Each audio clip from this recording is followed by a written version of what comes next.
Hello, very good morning, my dears. Today is the next topic, that is the nominative case, objective case. वो हमने आप लोग को पीछे क्लास में बताया था, इससे पीछे वाली क्लास में वीडियो में मैं आपको बताया था।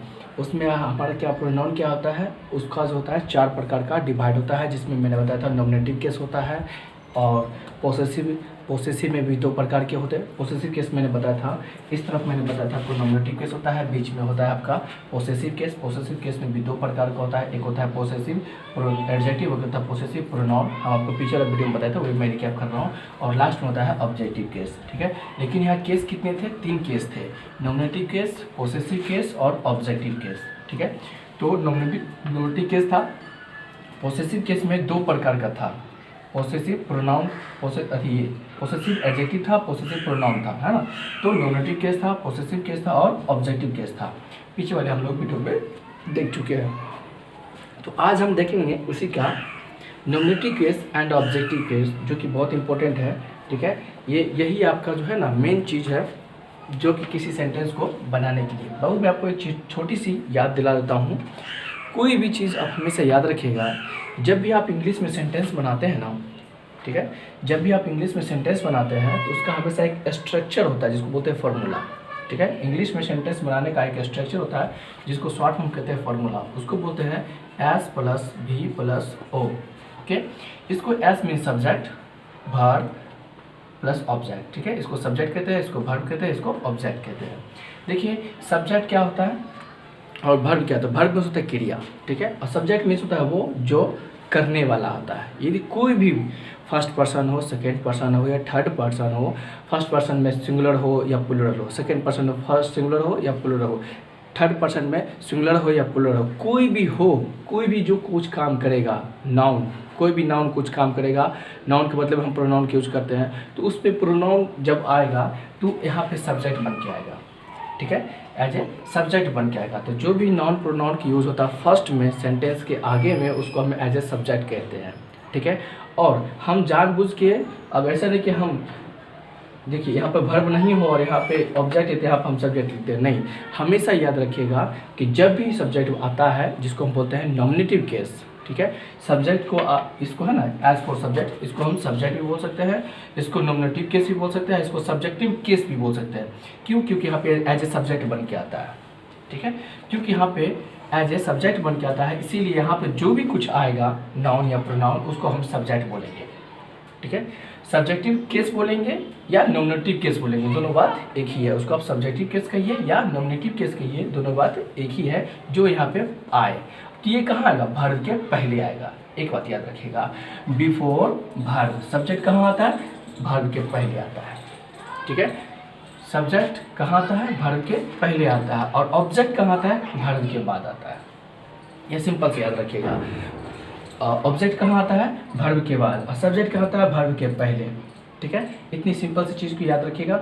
आज मैं आपको नॉमिनेटिव केस, मतलब ये जो नॉमिनेटिव केस होता है, जो कि भी मैंने बताया था आपको, नॉमिनेटिव केस को ही हम सब्जेक्टिव केस भी कहते हैं, है ना, जो कि हमारे 7 होते हैं, जिसमें कि आपका I, we, you, he, she, it, they, ये सब है ना, आपका क्या है? नॉमिनेटिव केस है, ठीक है।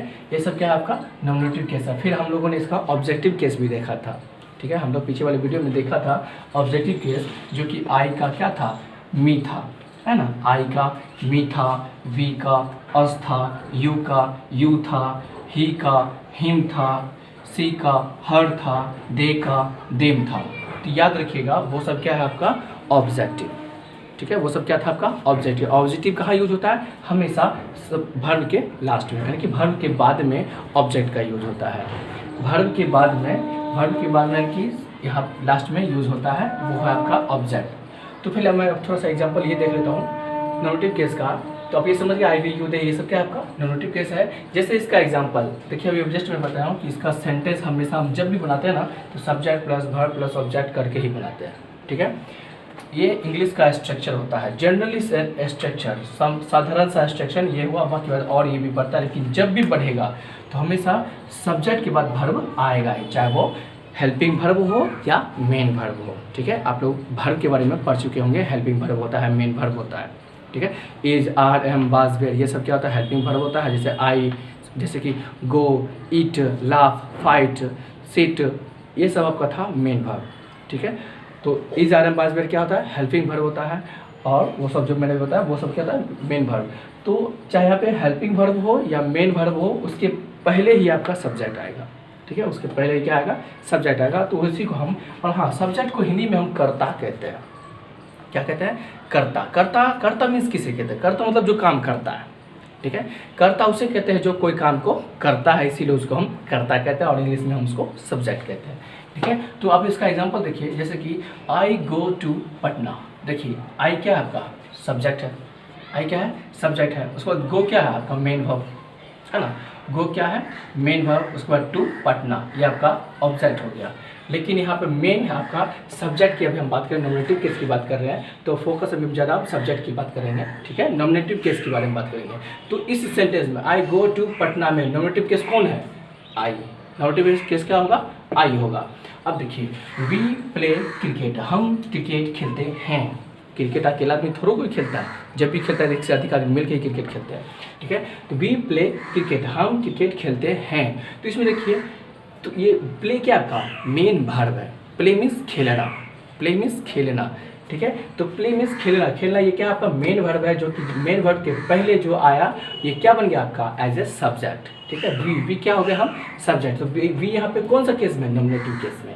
कौन से केस में, नॉमिनेटिव केस में। तो इसको याद रखिएगा कि सेंटेंस के फर्स्ट में क्या आया, ये वी क्या है, नॉमिनेटिव केस में, ठीक है। और ये वी कहाँ आता है, नॉमिनेटिव कहाँ लगता है, तो मेन वर्ब के, या मेन वर्ब हो या हेल्पिंग वर्ब हो, उन दोनों के पहले आता है। चाहे यहाँ पे वर्ब कोई भी हो, हेल्पिंग वर्ब हो या मेन वर्ब हो, इन दोनों वर्बों के पहले जो आएगा वही आपका सब्जेक्ट होगा, मतलब नॉमिनेटिव केस होगा।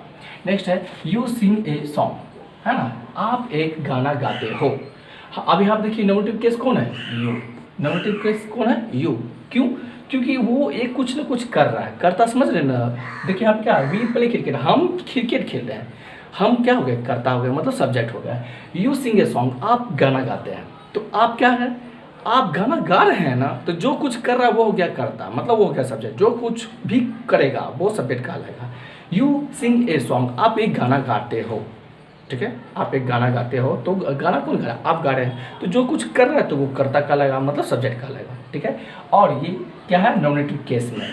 इसको ही आप सब्जेक्ट कह सकते हैं, इसी को आप सब्जेक्टिव केस कह सकते हैं, इसी को आप नॉमिनेटिव केस भी कह सकते हैं, ठीक है। तो अभी हम नॉमिनेटिव केस सिर्फ देख रहे हैं। तो देखिए ये कहाँ लगा है, सिंग। सिंग क्या आपका, सिंग मीन्स गाना गाना, सिंग मीन्स गाना, ठीक है। सिंग मीन्स क्या होता है, गाना। तो गाना क्या हुआ, कोई क्रिया हुआ, है ना, गाना, खाना, उठना, बैठना, ये गाना, ये क्या है आपका मेन वर्ब। मेन वर्ब के पहले यू आया, तो ये क्या हो गया आपका सब्जेक्ट। तो कौन सा सब्जेक्ट है, नॉमिनेटिव केस में है, ठीक है।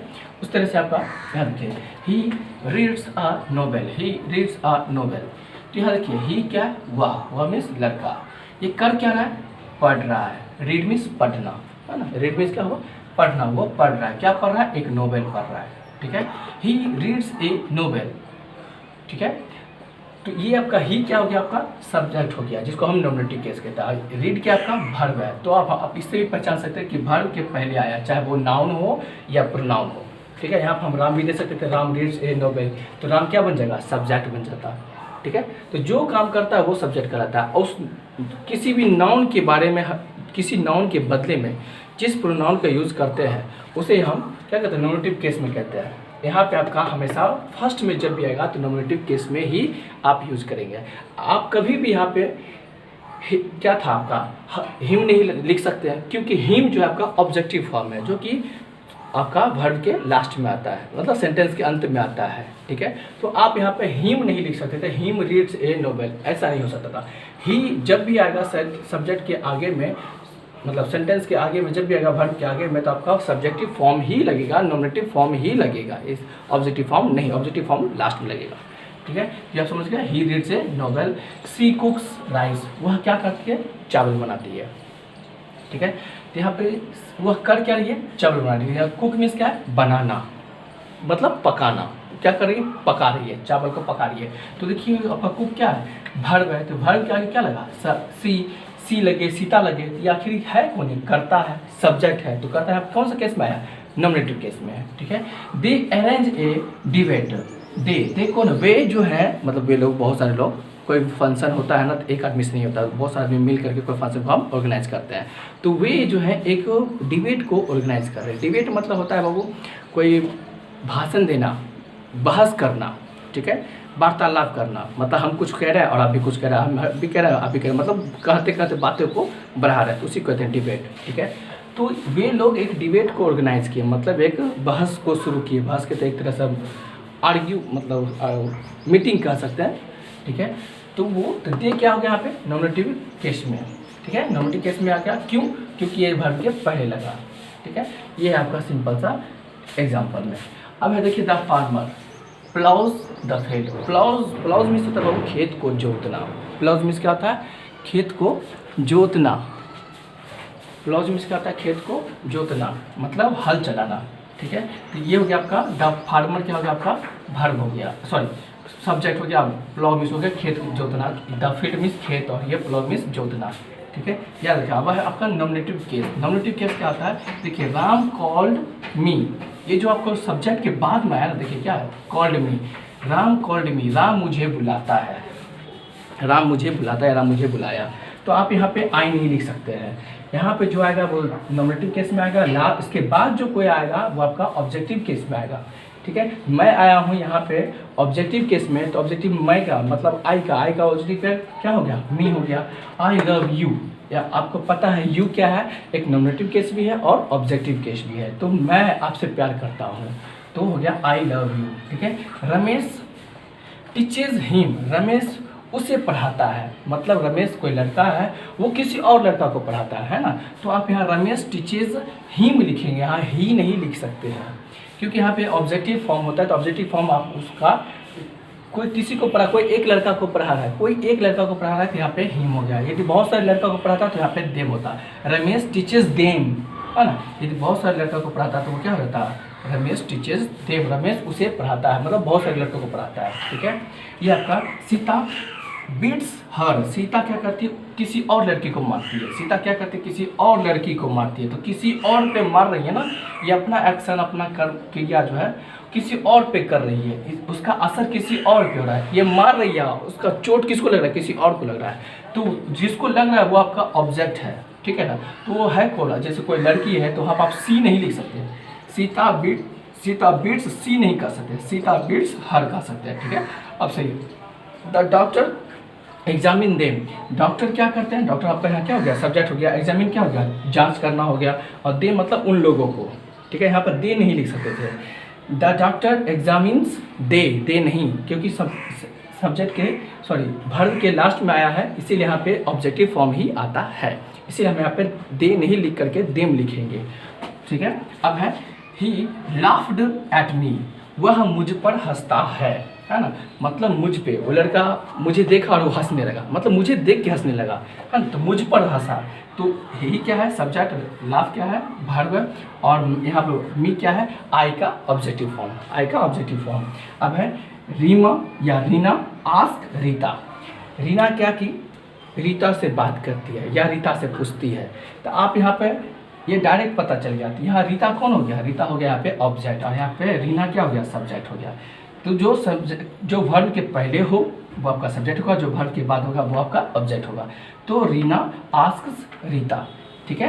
तो ये है आपका सब्जेक्ट, ये हो गया ऑब्जेक्ट। आप यहाँ पे हर भी लिख सकते थे, रीना आस्क हर। अब हर में पता नहीं चलता किसे, लेकिन कोई एक लड़की को बात करती है, किसी से पूछती है। रीना आस्क हर, रीना किसी लड़की से पूछती है, लेकिन हमें आप डायरेक्ट नाम भी दे सकते हैं। तो रीना आस्क रीता, मतलब रीता से वो पूछती है। यहाँ पे जो सब्जेक्ट के बाद में, सॉरी हाँ सब्जेक्ट, ये वर्ब है ना आपका, इस वर्ब के बाद जो आया ऑब्जेक्ट हो गया, वर्ब के पहले जो आया आपका सब्जेक्ट हो गया। Thank you. अब हम फिर मिलते हैं नेक्स्ट वीडियो में। Till then take care, bye, see you.